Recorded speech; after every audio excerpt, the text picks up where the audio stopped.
केवट से नौका ले आने का अनुरोध करते हैं, पर यह केवट श्री राम से उत्तर देता हुआ यह कहता है कि मैं आपके लिए नौका नहीं लाऊंगा, क्योंकि मैं आपके मर्म से भली भांति परिचित हूं। मुझे ये ज्ञात हुआ है कि आपके चरण कमलों में कोई ऐसी औषधि है, कोई ऐसी दवा है जो जड़ को चेतन बना देने वाली है। तो जिस चरण धूल से आपने अहिल्या का उद्धार किया था, कहीं उसी धूल का स्पर्श मेरी नौका से हुआ तो नौका भी मुक्त हो जाएगी, नारी के रूप में परिणत हो जाएगी, और नौका यदि नारी हो गई तो मैं इसी नौका के द्वारा ही तो अपने परिवार का पालन पोषण करता हूं। फिर तो मेरा सारा परिवार के संरक्षण का साधन ही समाप्त हो जाएगा। इसलिए यदि आप पार जाना ही चाहते हैं, इस नौका पर आप बैठना चाहते हैं, तो आप पहले मुझसे चरण धुलाइए।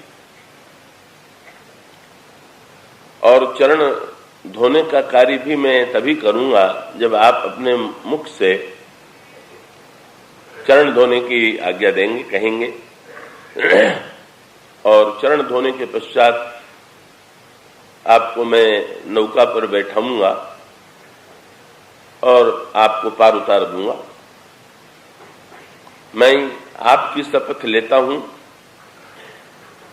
और आपके पिताजी की भी शपथ लेता हुआ ये कहता हूं कि मेरा ये निश्चय अडिग है। लक्ष्मण जी भले ही तीर मार दें, पर मैंने जैसा कहा है आपको पार उतारने के लिए, मैं इसी रूप में आपको पार उतार सकता हूं। केवट की इस प्रेम भरी अटपटी वाणी को सुन करके भगवान राम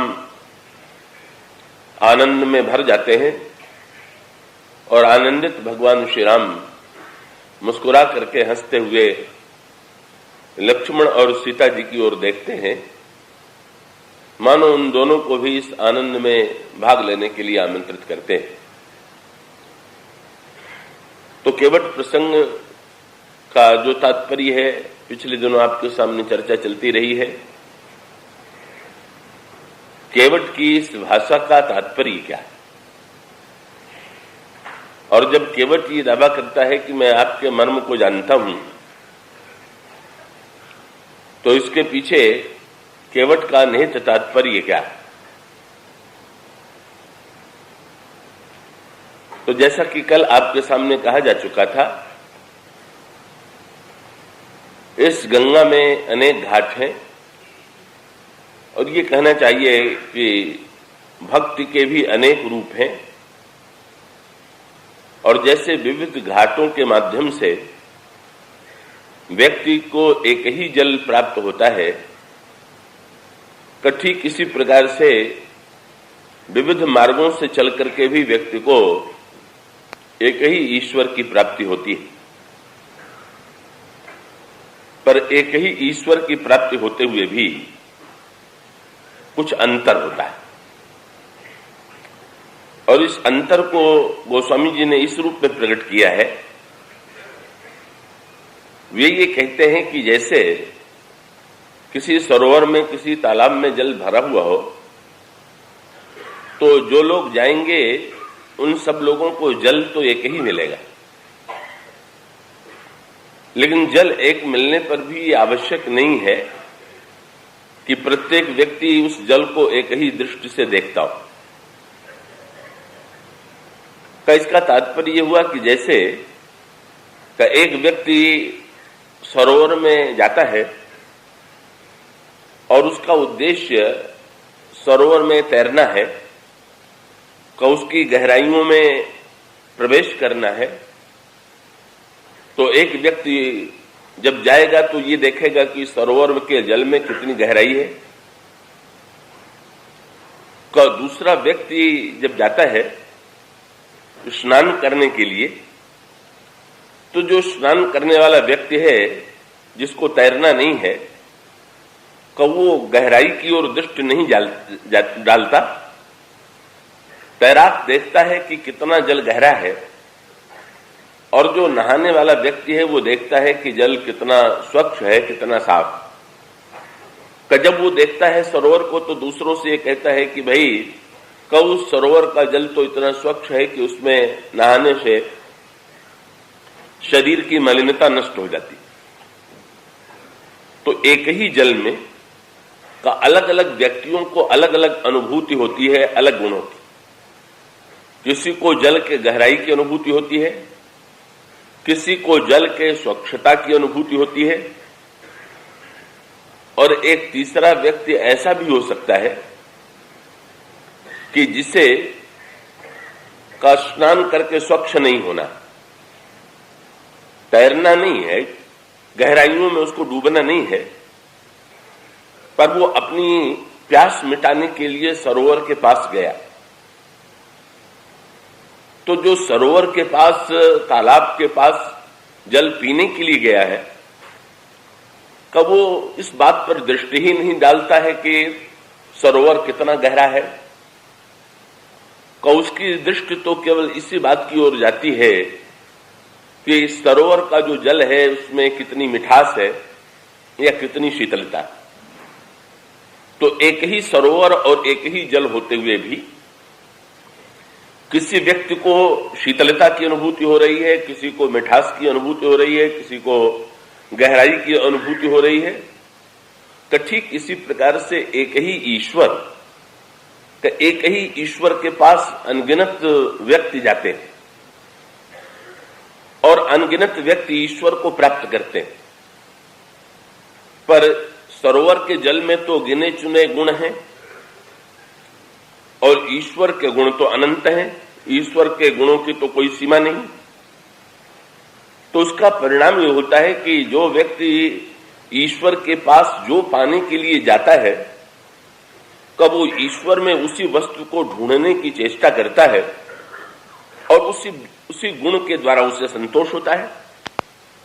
इसलिए अलग अलग संतों ने ईश्वर की अलग अलग विशेषताओं का, या आचार्यों ने जो अलग अलग विशेषताओं का वर्णन किया, उसको पढ़ करके कभी कभी लोग झुंझला उठते हैं और ये कहते हैं कि किसकी बात सही है और किसकी गलत है। तो आप विचार करके देखिए, तो उसमें कोई सही और गलत की बात नहीं है। तो उद्देश्य की दृष्टि से उसने जो पाया उसके अनुकूल वो उसका वर्णन करता है। तो ये ईश्वर जो है इसमें भी प्रत्येक व्यक्ति ईश्वर के निकट एक ही रूप में नहीं जाना चाहता, बल्कि इस संदर्भ में मैं एक सूत्र के रूप में कह दूं, ये जो ज्ञानी है कि ये भगवान की गहराइयों को नापने की चेष्टा करते हैं। ज्ञानी का उद्देश्य ये है कि भगवान का क्या स्वरूप है इसे हम जान लें। तो ज्ञानी एक तैराक के रूप में जाता है और जाकर के ईश्वर की अगाधता का अनुभव करता है।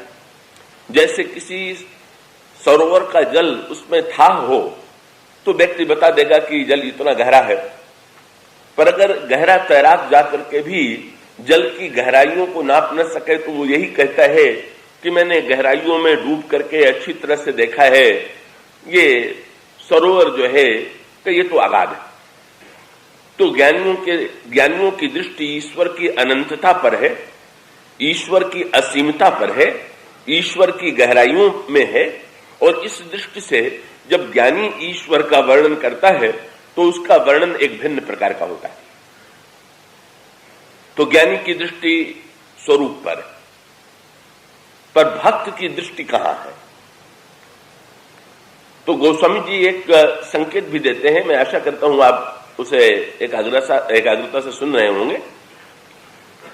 कवि कहते हैं कि भगवान राम में भगवान की जो अगुणता है वही उनकी गहराई। रघुपति महिमा अगुण अबाधा, बरनब सोई दरबारी अगाधा। वैसे अगर देखें तो श्री राम एक व्यक्ति के रूप में दिखाई देते हैं, पर जब उनके अगुण तत्व की दृष्टि से विचार करें तो ऐसा प्रतीत होता है कि श्री राम एक व्यक्ति नहीं है, ये तो अनंत निर्गुण निराकार ब्रह्म ही का हमारे समक्ष आंखों के सामने साकार के रूप में दिखाई देता है। तो ज्ञानी की दृष्टि में अगुण की गहराई दिखाई देती है।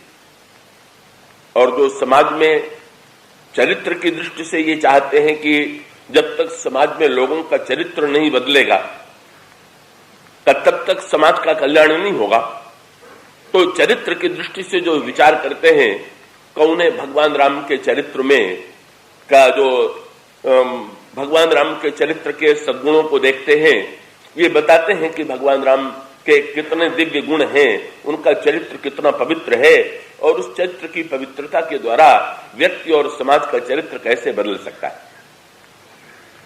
तो जो कर्म परक, जो चरित्र परक व्यक्ति हैं वे स्वच्छता देखते हैं, जो ज्ञानी हैं वो गहराई देखते हैं।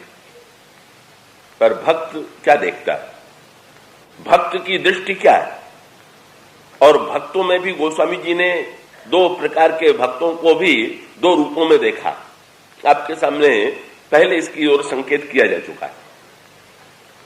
एक भक्त वो हैं कि जिनके जीवन में साधना की प्रधानता है, जो साधना के द्वारा ईश्वर को प्रसन्न करना चाहते हैं। और दूसरे व्यक्ति वो हैं कि जो ईश्वर को ईश्वर की कृपा से पाना चाहते हैं। दोनों पद्धतियां हैं। तो उन लोगों की दृष्टि विशेष रूप से ईश्वर के किस वस्तु पर होती है, तो ये केवट के प्रसंग में भी इसी की ओर संकेत किया गया। केवट जब ये कहता है कि मैं आपका मर्म जानता हूं, आपका रहस्य जानता हूं, तो केवट भगवान राम का कौन सा रहस्य जानता है, क्या मर्म भगवान का जानता है? तो सीधी सी बात यह है कि केवट की दृष्टि जो है, जो केवट जिस घाट पर खड़ा है, कल आपके सामने कहा गया था कि वो दीनता का, कि जिस व्यक्ति के जीवन में रंच मात्र कोई साधना नहीं, का भौतिक दृष्टि से कि जिसमें ईश्वर को प्राप्त करने की कोई योग्यता नहीं, और ये भी कह सकते हैं कि उसने ईश्वर को पाने के लिए कोई प्रयत्न नहीं किया, कोई पुरुषार्थ नहीं किया। कई बार मुझसे लोग पूछ दिया करते हैं पूर्व जन्म में केवट क्या था, मैं कहता हूं मुझे पता नहीं। वे कहते हैं ऐसा कैसे हो सकता है कि नहीं, जरूर बताइए कि केवट पूर्व जन्म में क्या था। तो केवट पूर्व जन्म में क्या था इसकी खोज करने का तात्पर्य क्या है कि कुछ लोग ये मान बैठते हैं कि ईश्वर तो बिना किसी साधना के मिल नहीं सकता, तो केवट ने इस जन्म में नहीं साधना की होगी तो उस जन्म में की होगी। इसलिए अगर पहले जन्म का पता चल जाए तो केवट के चरित्र को समझना सरल, पर मैं कहूंगा कि इससे बढ़ करके तो कोई नासमझी ही नहीं है कि आप केवट के प्रसंग में उसका पूर्व जन्म खोजिए। तुलसीदास जी ने तो कहीं नहीं लिखा कि केवट पूर्व जन्म में क्या था। क्यों नहीं लिखा? गोस्वामी जी केवट प्रसंग के द्वारा ईश्वर साधना के द्वारा प्राप्त होता है कि ये सिद्धांत, उसको इस सिद्धांत का निराकरण करना चाहते हैं। और केवट का भी तात्पर्य यही, केवट की भी मान्यता यही। तो ऐसी परिस्थिति में जब आप पूर्व जन्म में केवट की साधना खोजने लगेंगे तो इसका अभिप्राय कि आप केवट के जीवन में भी साधना का तत्व ढूंढेंगे, जबकि केवट का जन्म साधना के तत्व को प्रकट करने के लिए नहीं है, केवट का जन्म कृपा के तत्व को प्रकट करने के लिए। का इसका अभिप्राय ये नहीं कि साधना का महत्व नहीं, पर एक दृष्टांत के रूप में यूं कहें कि भाई योग्यता और सामर्थ्य का भी महात्म है। का एक बालक को आप शिक्षा देकर के योग्य बनाते हैं, और जब वो बालक बड़ा होकर के योग्य बन करके कोई महान कार्य करता है तो उसको सम्मान, चारों ओर से सम्मान प्राप्त होता है। ये भी ठीक। कई ईश्वर की बात तो जाने दीजिए, आप अपने परिवार में देखिए, आप अपने ही जीवन में देखिए, तो इसका अभिप्राय यह है कि योग्यता का और सामर्थ्य का बड़ा महत्व है। व्यक्ति योग्य ही और समर्थ बनने की चेष्टा करता है, पर आप विचार करके देखिए कि योग्यता और सामर्थ्य का भी महत्व है कि अयोग्यता और असमर्थता का भी महत्व है। और तब आप स्वयं अपने जीवन में देख लें कि बड़े बालक के प्रति या युवक के प्रति जो आपका आदर है वो तो योग्यता और सामर्थ्य को देख करके, पर नन्हे बालक के प्रति मां का जो प्यार है उसकी किस योग्यता को देख करके या उसकी किस सामर्थ्य को देख करके है कि मां ये कहती है कि इस बालक में तो ये बहुत बढ़िया बड़ी योग्यता है, बड़ा ज्ञान है, कि इस बालक में बहुत कुछ करने की सामर्थ्य है। क्या कोई ऐसी वस्तु देख करके बालक से मां प्यार करती? तब बड़ी अटपटी सी बात। सामर्थ्य का भी बड़ा महत्व है, साधना का भी महत्व है, पर बालक के प्रति जो मां का प्रेम है वो तो अयोग्यता और असमर्थता के कारण ही। बालक में कोई योग्यता नहीं है, बालक में रंच मात्र कोई सामर्थ्य नहीं है, और इसलिए बात उल्टी हो गई। क्या अब उसके प्रति मां का प्यार बड़े बालकों की भी अपेक्षा अधिक, तो फिर दोनों में अंतर क्या है? बालक अगर ये दावा करे कि मैं अपनी मां को अच्छी तरह से जानता हूं, तो बालक का दावा सही है कि नहीं? बालक क्या जानता है? तो वो तो एक ही बात कह सकता है कि भाई मैं और कुछ नहीं जानता, लेकिन मां के स्वभाव का प्यार तो मैं ही जानता हूं, इससे दूसरा क्या जानेगा। और उसका ये कहना बिल्कुल ठीक है। वो उसका नन्हा बालक तो केवल मां के स्वभाव से का अपनी असमर्थता के द्वारा मां का प्यार पा लेता है। और संसार में अगर भौतिक जगत में मां में इतना वात्सल्य हो सकता है, तो क्या ईश्वर में इतना वात्सल्य नहीं है कि वो बिना साधना के अपनी कृपा से रीझ न सके? जो लोग वो कहते हैं ऐसा, वो तो ईश्वर के प्रति बड़ा अन्याय करते हैं। वो तो ईश्वर को उतना भी वात्सल्य में बताना नहीं चाहते जितना जगत में मां का वात्सल्य होता है। अगर मां के हृदय में इतना वात्सल्य है तो ईश्वर के अंतःकरण में अथाह वात्सल्य। तो यूं कह सकते हैं कि ज्ञानी ने पता लगाया कि भगवान का स्वरूप क्या है, और वो लगाता रहता है जीवन भर पता कि स्वरूप क्या है, स्वरूप क्या है, और पता लगाने के बाद कह देता है कि राम स्वरूप तुम्हार। वाल्मीकि जी ने यही कहा। भगवान राम ने पूछा, आपने तो बड़ा पता लगाया है, आपका क्या निर्णय? वाल्मीकि जी ने कह दिया, राम स्वरूप तुम्हार, वचन अगोचर बुद्धि पर, अविगत अकथ अपार, नेति नेति नित निगम का। वेदों ने भी कह दिया कि आपका स्वरूप जो है अनिर्वचनीय है, वाणी का विषय नहीं है, इंद्रिय का विषय नहीं है, कोई व्यक्ति उसका वर्णन नहीं कर सकता। पर नन्हा बालक जो केवट है, जो असमर्थ है, जो दीन है, का उसने ये दावा किया कि मैं जानता हूं। तो जब केवट दावा करता है तो वो दावा उसका क्या है? देखिए आगे चल करके केवट ने बड़ी अनोखी बातें की। का बड़ा व्यक्ति जो है जितना अधिक त्यागी होगा उसका उतना सम्मान होगा। पर क्या छोटे बालक से आप त्यागी होने की आशा करते हैं? बालक भगवान से जो बातें करने लगा वो बड़ी विचित्र सी है। केवट कहने लगा, महाराज कहीं आपको नाव पर बैठाने से मेरा परिवार भूखों न मर जाए। तो ऐसा लगता है कि ये तो रंच मात्र त्यागी नहीं है।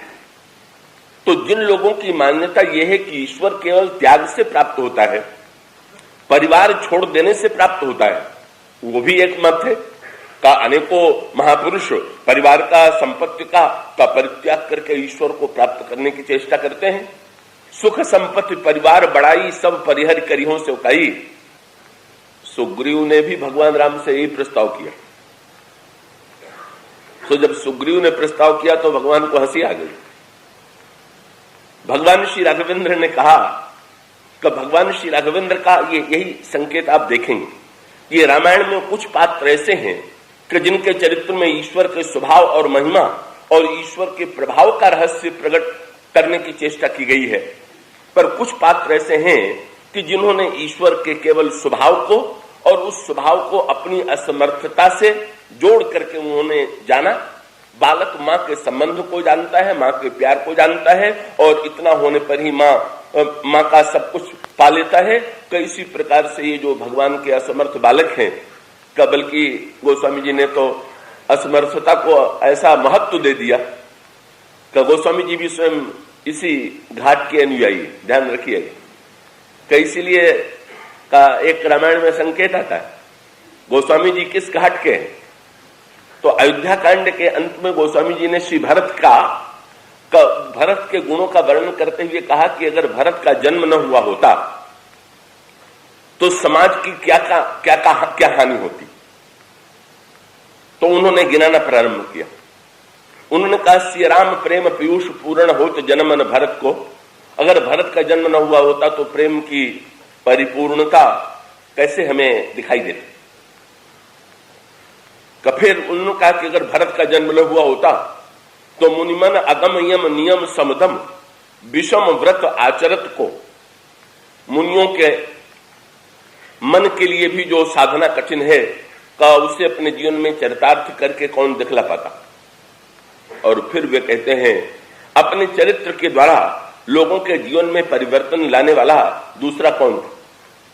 पर सब कहने के बाद गोस्वामी जी से पूछा गया, भरत के प्रति आपका इतना पक्षपात क्यों? और तब गोस्वामी जी एक नई बात कहते हैं। तो गोस्वामी जी ये कहते हैं कि अगर श्री भरत का जन्म न हुआ होता तो केवल इन्हीं लोगों की हानि नहीं थी। अगर इतिहास के संदर्भ में देखें तो भरत का जन्म त्रेता युग में हुआ और ये कह सकते हैं कि श्री भरत जी ने त्रेता युग के लोगों की समस्या का समाधान किया। पर गोस्वामी जी ये कहते हैं कि नहीं, केवल भरत त्रेता युग के ही सत्य नहीं, अब तो त्रेता युग के सत्य के साथ साथ श्री भरत जो है, कब वो जो अंतिम पंक्ति है उसमें गोस्वामी जी ये कहते हैं कि कलिकाल तुलसी से सठन हठ राम सन्मुख करत को।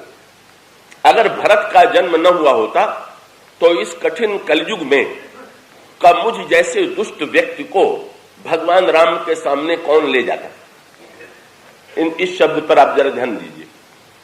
गोस्वामी जी क्या बताना चाहते हैं? ये हमारे यहां काल का विभाजन 4 युगों के रूप में किया गया, सतयुग, त्रेता, द्वापर। तो भरत के चरित्र में सतयुग के लिए भी प्रेरणा है, त्रेता के लिए भी प्रेरणा है, द्वापर के लिए भी प्रेरणा है। पर गोस्वामी जी एक अनोखी बात ये कहते हैं कि मैंने तो भरत के पीछे चल करके ही श्री राम को पाया। गोस्वामी से पूछ दिया गया, भरत के पीछे क्यों चल करके आपने राम को पाया? क्या लक्ष्मण जी के साथ चल करके भी तो पा सकते थे? क्या भगवान के पास पहुंचाने वाले अनेक संत महापुरुष भी तो हुए, पर भरत के प्रति आपका इतना आग्रह क्यों है? गोस्वामी जी ने ये कहा कि नहीं, अन्य लोगों के साथ भगवान राम के पास जाने का मेरा साहस नहीं हुआ। तब बोले, भरत ने प्रभु की प्राप्ति का जो मार्ग बताया, कब भरत ने प्रभु की प्राप्ति का मार्ग बताया? मैंने गोस्वामी जी का निहित संकेत ये था कि श्री भरत अगर अयोध्या से चित्रकूट की ओर सारे समाज को लेकर के जाते हैं, और जब सारे समाज को लेकर के जाते हैं तो उसमें गुरु वशिष्ठ हैं, कौशल्या अम्बा है, सुमित्रा अम्बा है और अयोध्या के अनगिनत नागरिक। तो गोस्वामी जी ने कहा कि अगर भरत इन बड़े बड़े लोगों को ही श्री राम के पास ले जाते और मिलाते तो मेरा साहस भरत के साथ न होता। पर जब मैंने ये देखा कि उनके इस साथ यात्रा में मंथरा और कैकेयी भी पहुंच गई तो मुझे लगा कि इस भीड़ में मैं भी चल करके पहुंच सकता हूं, शायद मेरे लिए और कोई ऐसा नहीं। और उसका अभिप्राय क्या? ये उसको गोस्वामी जी ने और गंभीर रूप दिया है, और वो रूप ये है कि श्री भरत जब चित्रकूट की ओर जाने लगे तो उन्होंने जितने अयोध्या के नागरिक थे व्यवस्था की, सवारियों की व्यवस्था की।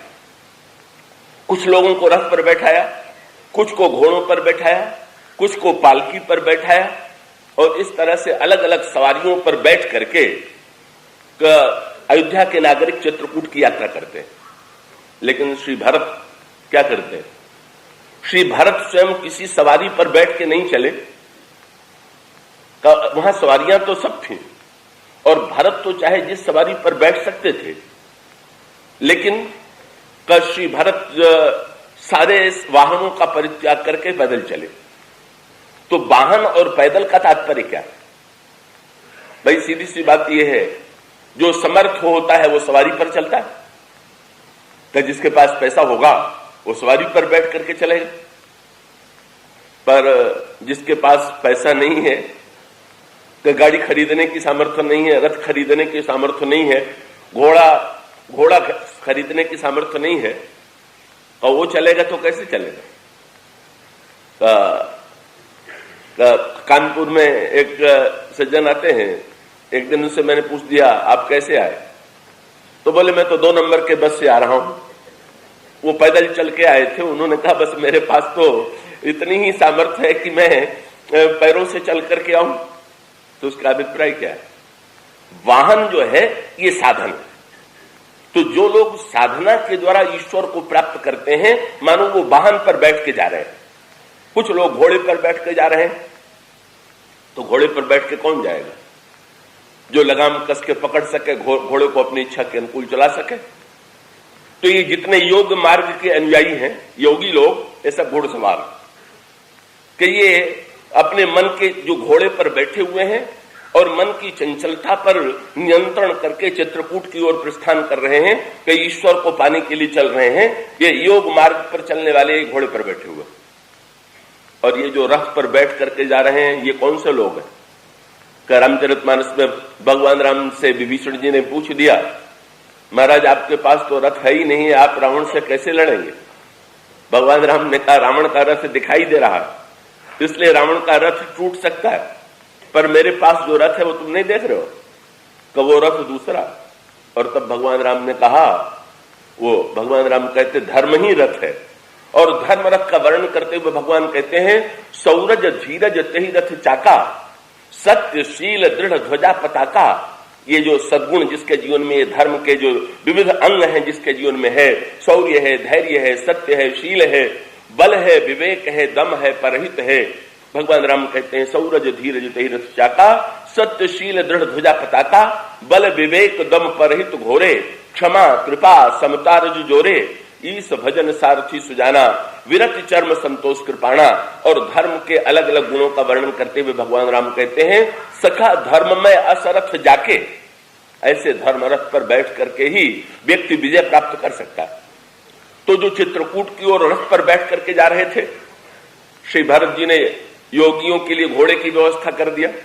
भरत जी में योगियों के लिए भी साधना, अगर कोई वो चाहे तो वो भी भरत जी से सीख सकता है, घोड़सवारी भी का वो श्री भरत का। इसलिए कुछ लोगों के लिए श्री भरत जी ने घोड़े की व्यवस्था की। जो योगी थे उनके लिए घोड़े की व्यवस्था, जो धार्मिक थे उनके लिए रथ की व्यवस्था, और माताओं के लिए पालकी की व्यवस्था।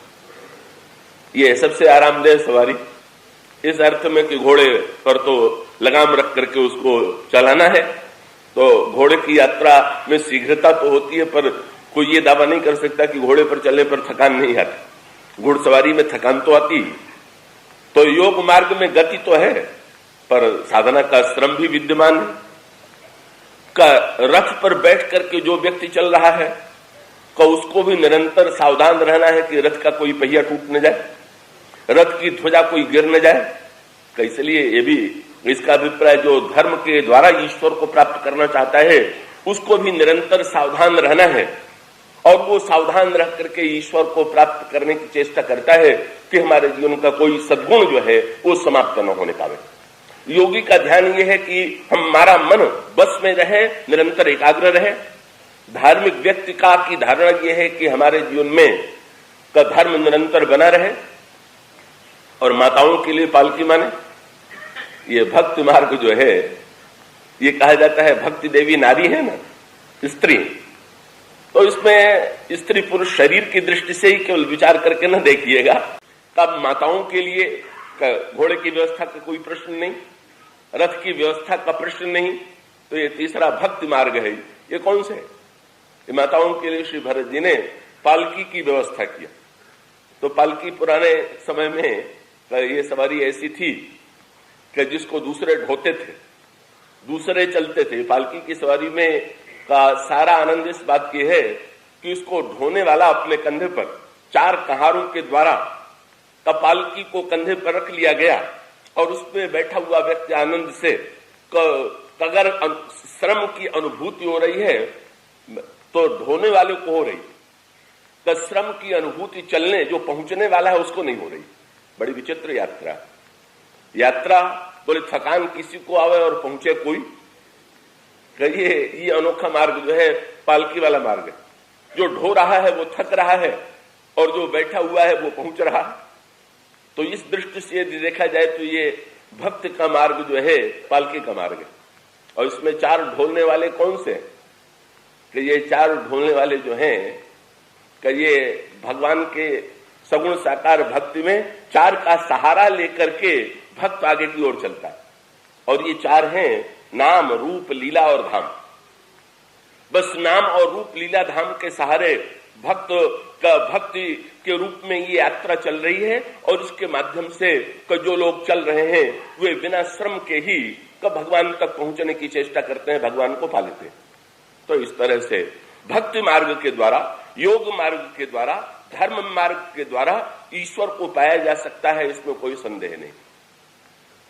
पर श्री भरत जी ने अपने लिए, श्री भरत जी ने तो अनोखी बात की। क्या? तो ऐसे मां के कहने से कुछ क्षण के लिए रथ पर बैठ गए थे, पर बड़ा अनोखा वहां संकेत आता है और वो केवट प्रसंग से उसका बड़ा संबंध है। क्या?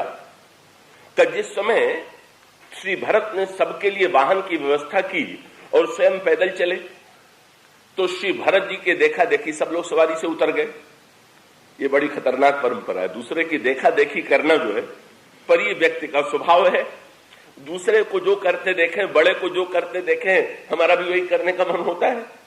तो श्री भरत जी को देखा कि ये तो किसी सवारी पर नहीं बैठे, तो अब कुछ लोग संकोच के मारे, कुछ लोग भरत के मन के प्रति आदर के कारण अपनी अपनी सवारियों से उतर करके स्वयं पैदल चलने लगे। और कौशल्या अम्मा ने जब देखा कि ये तो सब नकल कर रहे हैं श्री भरत की, और जो श्री भरत के लिए ठीक है वो सबके लिए ठीक थोड़ी है। किसी महापुरुष की कभी सीधे नकल नहीं करनी चाहिए, क्योंकि उसका तात्पर्य यह है कि ये आवश्यक नहीं है कि वो जिस स्थिति का हो इस स्थिति में हम और आप भी हो, और उसके लिए जो दूसरी पद्धति हो सकती है आपके लिए, तो महापुरुष जैसा बतावें, जिस सवारी पर बैठने के लिए कहें उस सवारी पर बैठ के चलिए। अपने मन से केवल महापुरुषों का बाहरी नकल करने का प्रयास न कीजिए। श्री भरत जी के पास कौशल्या अम्बा जी अपनी पालकी पर बैठी हुई चली गई और उन्होंने भरत को रोका और भरत से कहा कि मातु भरत समीप राख निज डोली, राम मात मृदु बानी बोली। क्या? बोले तात चढ़लु रथ बलि महतारी, होई ही प्रिय परिवार दुखारी। ये जितने अयोध्यावासी हैं तो पैदल चल करके बड़े कष्ट का अनुभव करेंगे। और उसका अभिप्राय है कि तुम्हें भले ही पैदल चल के कष्ट का अनुभव न हो, ऐसे भी कोई यात्रा हो सकती है, लेकिन ये पैदल चलेंगे तो इन्हें तो बड़े कष्ट की अनुभूति होगी, कि इसलिए तुम तो रथ पर बैठ जाओ। तो मां ने रथ का चुनाव इसलिए किया कि मां का तात्पर्य था कि भगवान राम ये कह चुके हैं कि भरत से बढ़कर के धर्म का रहस्य जानने वाला कोई नहीं। तो मां ने ये कहा कि मैं तो ये समझती हूं कि धर्म के जितने सद्गुण हैं सब तुम्हारे चरित्र में विद्यमान हैं, इसलिए तुम्हें धर्म के रथ पर बैठ करके चलना चाहिए, तुम उसके योग्य हो और तुम बैठ जाओ। पर श्री भरत जी ने मां का आदेश मान लिया, तुरंत रथ पर बैठ गए।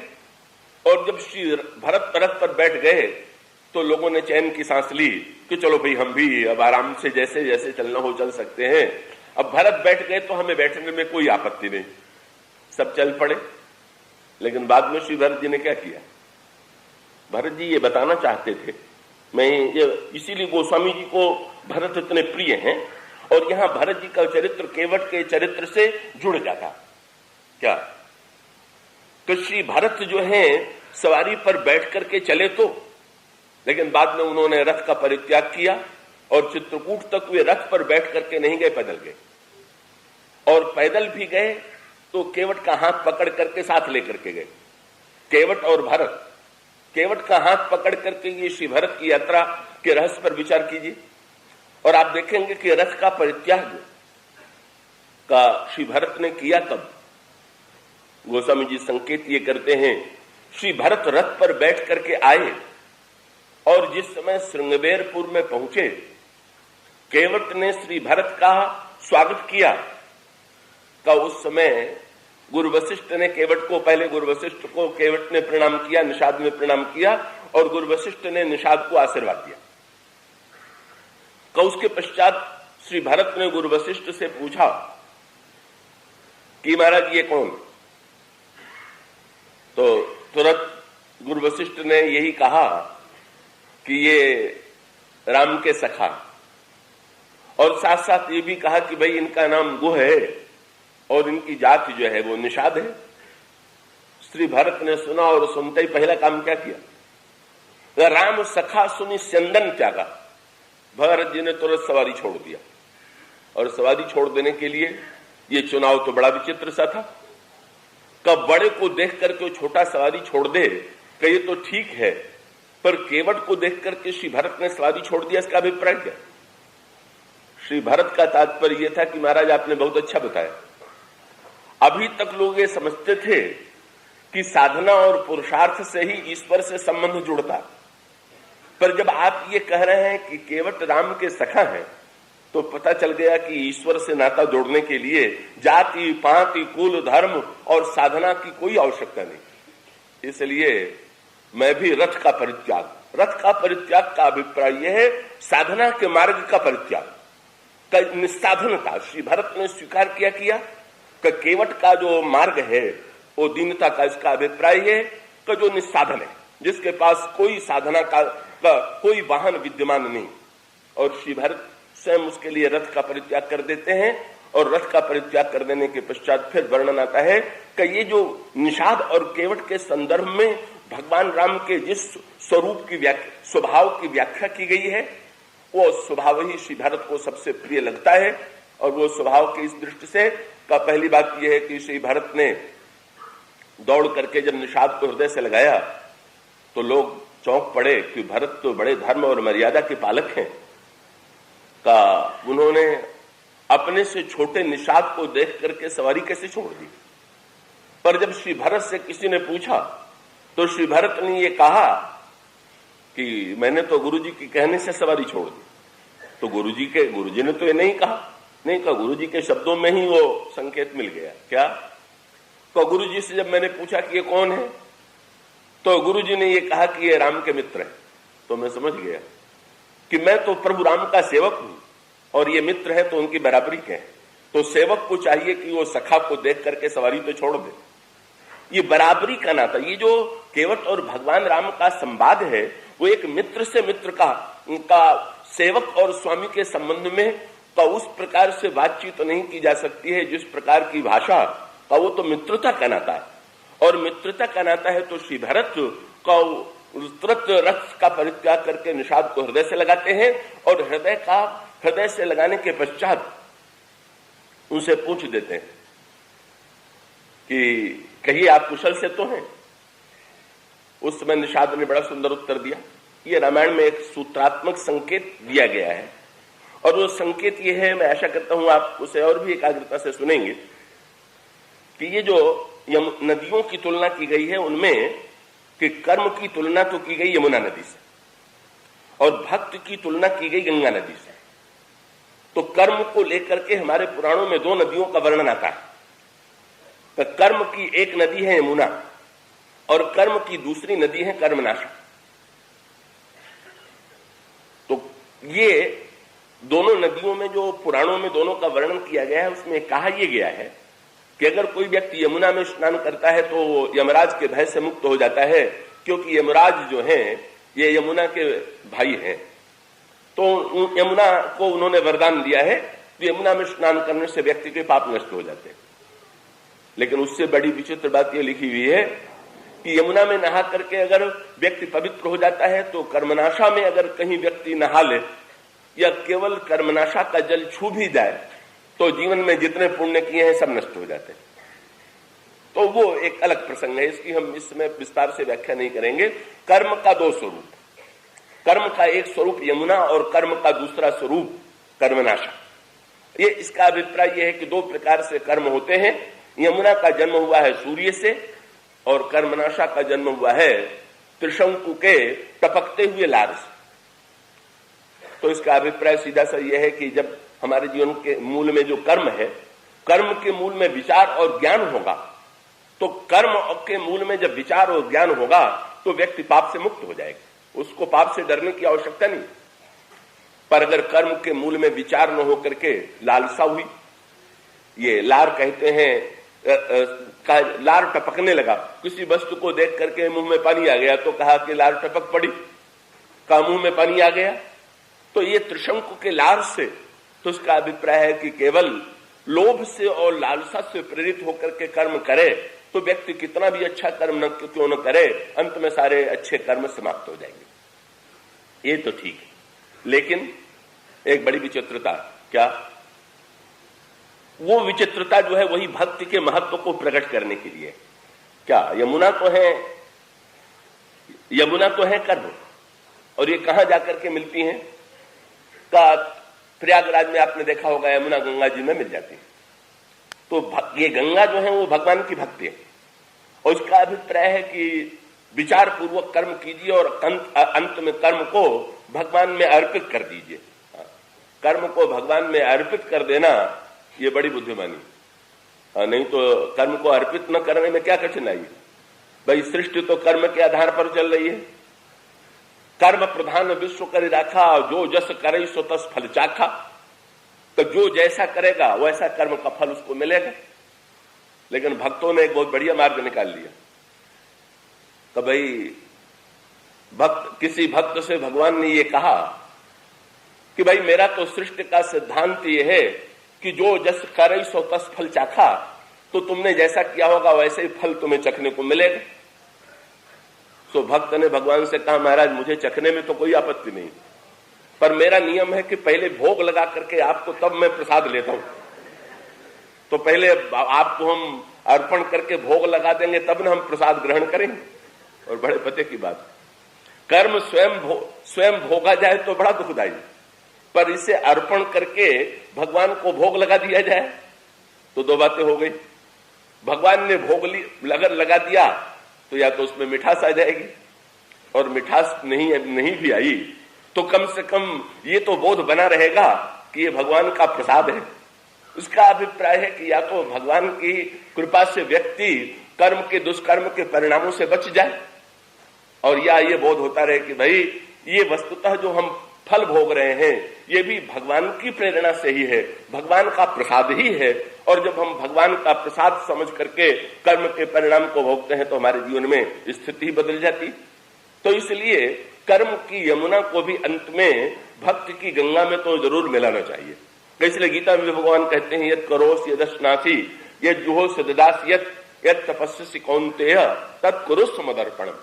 तो तुम जो कुछ करते हो वो मुझे अर्पण कर दो, और अर्पण कर देने के पश्चात फिर प्रसाद बुद्धि से उसे स्वीकार करो। ये लेकिन बड़े महत्व की बात क्या है? महत्व की बात यह है कि अगर यमुना गंगा में मिलती और यमुना गंगा में मिलकर के धन्य हो जाती तो कोई आश्चर्य नहीं। पर यह कर्मनाशा नदी ये बिहार की और उत्तर प्रदेश की सीमा पर बहने वाली छोटी सी नदी के सरस्वती को विलीन करके आगे की ओर बढ़ती है, तो अंत में जो कर्मनाशा नदी है वह भी गंगा में जाके मिल जाती है। और फिर जब कर्मनाशा का जल गंगा में मिल गया तब अब कर्मनाशा का जल पवित्र रह गया कि अपवित्र रह गया? यमुना का जल गंगा में मिले तो भी पवित्र, पर कर्मनाशा का जल भी जब गंगा में मिल जाता है तो वस्तुतः कर्मनाशा का जल भी उतना ही पवित्र है जितना यमुना का जल है, जितने गंगा का जल है। तो अब तो जल जल में कोई भेद नहीं रह गया। और इसका सीधा सा तात्पर्य क्या है? तो भाई एक और सत्कर्म की यमुना और दूसरी ओर लालसा और वासना की कर्म नदी कर्मनाशा, पर अंत तो गत्वा दोनों भगवान में ही विलीन कर देना चाहिए, भगवान में ही मिला देना चाहिए। श्री भरत जी ने पूछ दिया, आप कौन? बोले निषाद। केवट ने बहुत बढ़िया उत्तर दिया। बोले महाराज पहले तो मैं कर्मनाशा था। क्यों? बोले कर्मनाशा को भी नहीं कोई छूता और मुझे भी कोई नहीं छूता था। लेकिन निषाद ने बहुत बढ़िया बात कही। बोले महाराज अब आप जैसे संत ने जब रथ छोड़ करके मुझे हृदय से लगा लिया तो स्पष्ट ही सिद्ध हो गया कि अब ये जल कर्मनाशा का रहा भी होगा तो गंगा में मिल गया, अब कर्मनाशा का जल नहीं रह गया।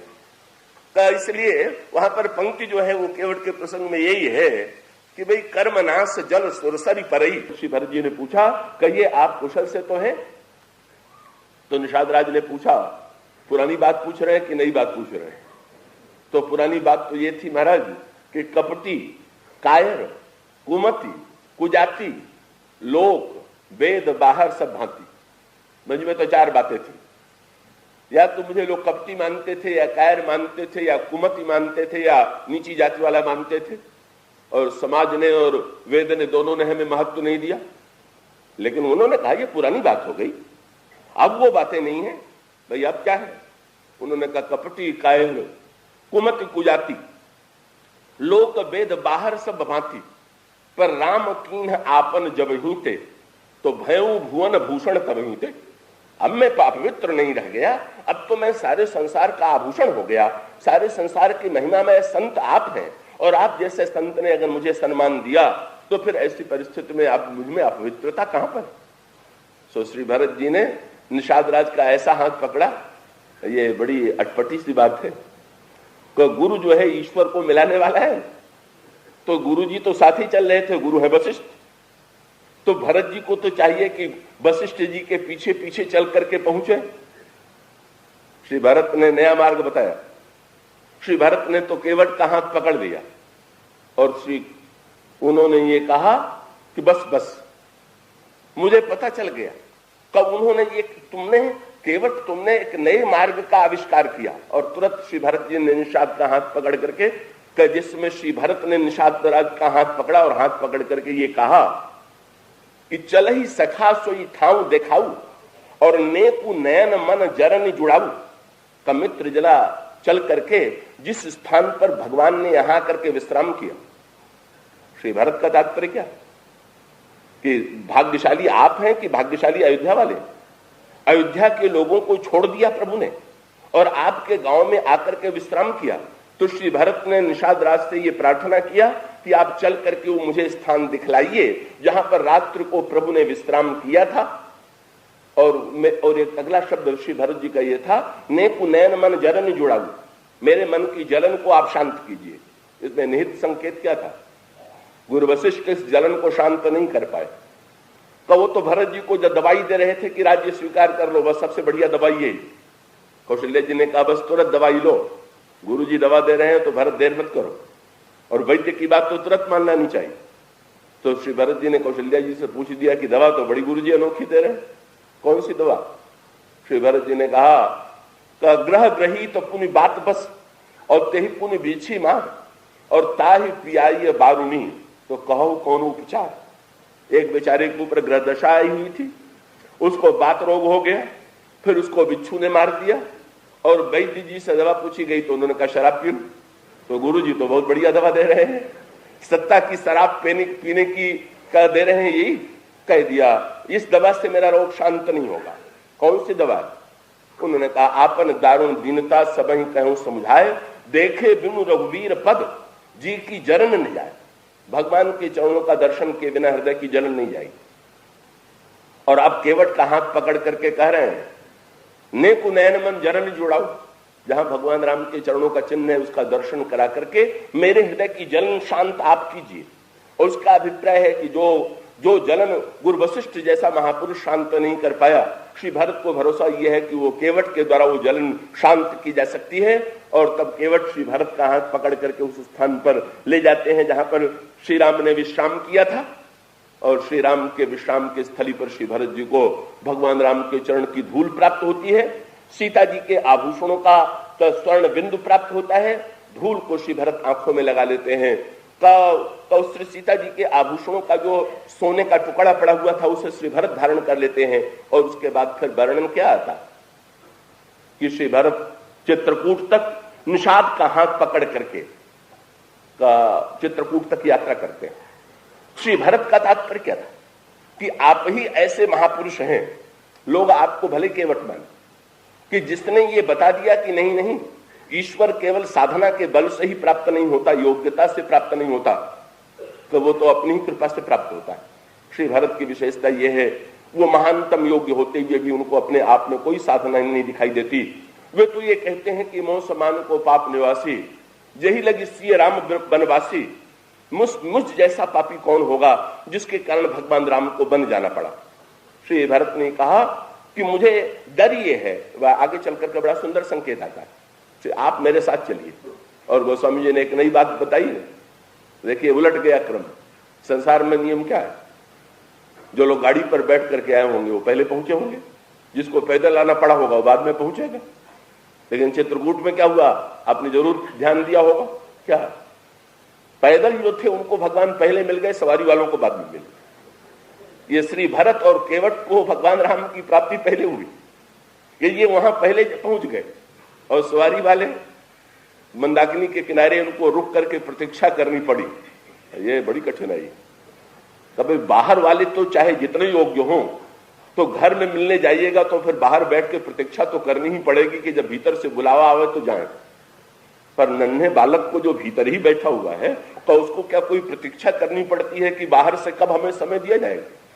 इसका अभिप्राय यह है, श्री भरत ने यह बताया कि मैं निस्साधन, और वो शब्द उन्होंने कहा कि केवट ने कहा महाराज आप मुझे को क्यों ले चल रहे हैं? तो श्री भरत ने यह कहा कि मुझे डर यह है कि राम लखन सिय सुनी मम नाऊं, उठी जन अनत जाहि तज ठाऊं। कहीं भगवान राम लक्ष्मण सीता मेरे आने का समाचार सुन करके, मेरा नाम सुन करके मेरे प्रति घृणा के कारण उठ के चले न जाए। तो मुझे तो डर है कि मेरा नाम सुन करके उठ करके चले जाएंगे। लेकिन जब वो सुन लेंगे कि केवट भी आए हुए हैं, तो आप मेरे लिए नहीं रुकेंगे तो कम से कम आपके लिए रुकेंगे, और आपके लिए रुकेंगे तो मुझे भी प्राप्ति में सुविधा होगी। और ये जो इसका अभिप्राय यह है कि साधना के द्वारा भी ईश्वर प्राप्त होता है, पर जो निस्साधन है, और ये श्री भरत का भी पक्ष वही है। ये रामायण में पहले दावा किया केवट ने और बाद में दावा किया श्री भरत ने। श्री भरत बड़े विनम्र है, लेकिन उन्होंने दावा कर दिया क्या कि चित्रकूट की भरी सभा में दावा करते हुए उन्होंने कहा मैं जानूं। जब श्री भरत ने कहा मैं जानूं तो लोग चौंक पड़े, लेकिन उन्होंने साफ कह दिया मैं क्या जानूं। ये मैं जानूं के साथ ये दो आचार्य हैं रामायण के, लक्ष्मण जी और भरत जी। तो लक्ष्मण जी तो भगवान का प्रभाव जनाने की चिंता में रहते हैं, और भरत जी भगवान राम का स्वभाव, और दावा भी यही करते हैं मैं जानूं निज नाथ स्वभाव, अपराधी पर कोप न खाऊं। मैं जानता हूं अपने प्रभु का स्वभाव, मैं भी अच्छी तरह से जानता हूं कि उनका स्वभाव कैसा। ये जो दावा है, ये जो भक्त है, जो दीन है भक्त, जो असमर्थ है, नन्हा बालक केवल मां के स्वभाव को देखता है, वो मां का और विश्लेषण नहीं कर सकता कि मां मेरी कितनी पढ़ी लिखी है, कितनी योग्य है। वो तो यही देख सकता है कि मां मुझसे कितना प्यार करती है। तो इसी प्रकार से जो ये असमर्थ व्यक्ति है वो भगवान के स्वभाव को देखता है। और आगे चल करके श्री भरत और भगवान राम से जब वार्तालाप हुआ, तो श्री भरत जी ने तुरंत भगवान राम से एक बात कही। एक दिन भगवान राम भी रामायण में अपना स्वभाव बताने लगे। तो आपको तो सुंदरकांड में मिलेगा, भगवान राम सुग्रीव से कहने लगे सुनो सखा निज कहूं स्वभाव। मित्र आज तुमको मैं अपना स्वभाव बतला रहा हूं। और भगवान ने एक बात और कह दिया कि मेरा स्वभाव कम ही लोग जानते हैं, और स्वभाव जानने वालों में सबसे पहला नाम किसका लिया? सुनो सखा निज कहूं स्वभाव, जान घुसुंडी। का घुसुंडी मेरा स्वभाव जानता है।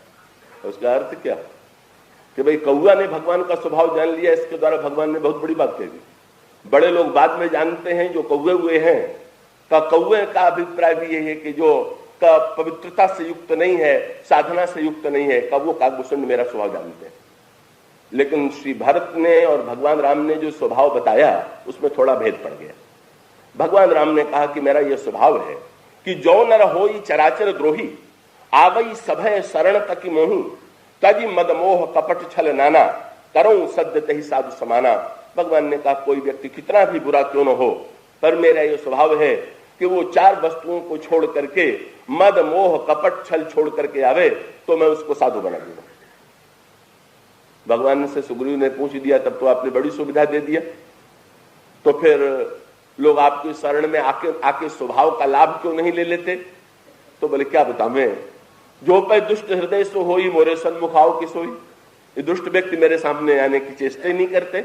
भगवान ने कहा चार तुम छोड़ो और बाकी मैं मिटा दूंगा। काम क्रोध लोभ आदि जो दोष है मैं मिटा दूंगा, चार को छोड़ के तुम आओ। पर जब अयोध्या कांड में श्री भरत ने भगवान राम का स्वभाव बताया तो दोनों में मतभेद हो गया, भगवान राम में और भरत। भगवान राम ने तो ये कहा कि 4 छोड़ करके आवे तब मेरे स्वभाव का लाभ मिलेगा। और श्री भरत जी ने कहा मैं जानता हूं स्वभाव। प्रभु ने पूछ दिया क्या है मेरा स्वभाव? बोले भरत, भगवान राम भरत की प्रशंसा करने लगे। बोले भरत तुम में तो गुण ही गुण है श्री, और भरत ये बताओ मैं ठीक कह रहा हूं कि नहीं? तो श्री भरत जी ने कहा आप ठीक कह रहे हैं। तो जब कहा श्री भरत ने कि आप ठीक कर रहे हैं, तो भगवान राम ने ये कहा कि भरत अब तो तुम ये नहीं कहोगे कि मुझ में दोष है, मुझ में पाप है। बोले नहीं महाराज वो तो मैं कहूंगा, तो दोनों ठीक कैसे होगा? बोले महाराज जिसको जो दिखाई देता है उसके लिए वही ठीक। सो मैं ये जानता हूं कि आपकी आंखें कैसी बनी हुई है। बोले कूर कुमत खल कठिन कलंकी, नीच निशील निरीस निशंकी, और तेउ सुनी शरण सामुहे आए, सकृत प्रणाम किए अपनाए। बुरा से बुरे व्यक्ति ने भी कहीं से आपका स्वभाव सुन लिया और आपकी शरण में आ गया। भगवान ने कहा वो 4 छोड़ के आया कि नहीं? बोले नहीं बिल्कुल छोड़ के नहीं आया, वो जैसा था वैसा आ गया। तो बोले भाई मैं तो ये कहता हूं कि छोड़ के आना पड़ेगा। बोले महाराज छोड़ के आया कि नहीं आ पाया इसका आपको पता कैसे चलेगा? क्यों? बोले देखिए दोष कबहू न उरे आने। जब आपके आंखों में दोष देखने की शक्ति ही नहीं है तो आपको पता ही नहीं चलेगा कि छोड़ के आया है कि नहीं आया है। इसलिए किसी ने कहा कि भाई भगवान राम जो अपना स्वभाव बताते हैं वो ठीक है कि आप जो बताते हैं वो ठीक है? भरत जी ने कहा मैं जो बताता हूं वो ठीक है। क्यों? बोले प्रभु के स्वभाव की यही महानता है कि वो स्वयं भी ये नहीं जानते कि मैं कितना उदार हूं। उनका स्वभाव सचमुच कैसा है इसका अनुभव तो जो स्वभाव को जानने वाला कि जिसमें निस्साधन था, श्री भरत ने अपने चरित्र में निस्साधन था, और इसीलिए वे केवट के माध्यम से प्राप्त करते हैं। और केवट का पक्ष है, केवट ने जो ये कहा, केवट का जो दावा है, केवट ने जो कहा, जब ये कहा मैं कहे तुम्हारे मर्म में जाना, तो केवट का तात्पर्य प्रभु मैंने आपके स्वभाव को भली भांति पहचान लिया, क्योंकि मैंने अगर तपस्या और साधना की होती तो मैं ये समझता कि आप तपस्या और साधना के द्वारा मिलते हैं, पर जब आप अपनी कृपा से आकर के स्वयं दर्शन देने के लिए खड़े हो गए। और केवट ने कहा महाराज किससे अनोखी बात है, आपने मुझसे स्वयं परिचय किया और आप मुझसे कह रहे हैं कि मेरे लिए नाव ला दो। तो महाराज मैं समझ गया कि आप कृपा करने के लिए बेचैन हो रहे हैं, और कृपा करने के लिए आप बेचैन हैं तो फिर मैं, आप में बेचैनी है तो फिर मैं निश्चिंत हूं। तो महाराज जब आप कृपा ही प्रकट करना चाहते हैं तो इस घाट पर आज प्रकट कर दीजिए कि आपका स्वभाव कैसा। क्या? बोले अब तक लोग यही समझे बैठे हैं कि आपका चरण बड़ा दुर्लभ है, बड़ी कठिनाई से मिलता है, पर जब आप मुझसे ये कहेंगे कि मेरा चरण धो दो तो आपके स्वभाव का सच्चा परिचय लोगों को मिल जाएगा कि नहीं नहीं, ईश्वर जितना दुर्लभ कहा जाता है दुर्लभ नहीं है, वो तो अपने स्वभाव से इतना उदार है कि जो असमर्थ हैं उनको स्वयं चरण देने के लिए व्यग्र है, चरण धुलाने के लिए व्यग्र है। इसलिए आपको तो आज अपने स्वभाव को मैं जो दावा कर रहा हूं उसे प्रकट करना होगा। भगवान राम केवट ने जब ये वाक्य कहा तो हंस पड़े। बोले भाई जब अपना कोई भेद जान ले तो उससे डरना पड़ता है। भगवान राम ने कहा अब तुम भेद जान गए हो तो अब तुम्हारे अनुकूल ही चलना पड़ेगा, उसकी चर्चा हम कल करेंगे, आज इतना ही। बोलिए सिया राम। श्री राम किंकर प्रभु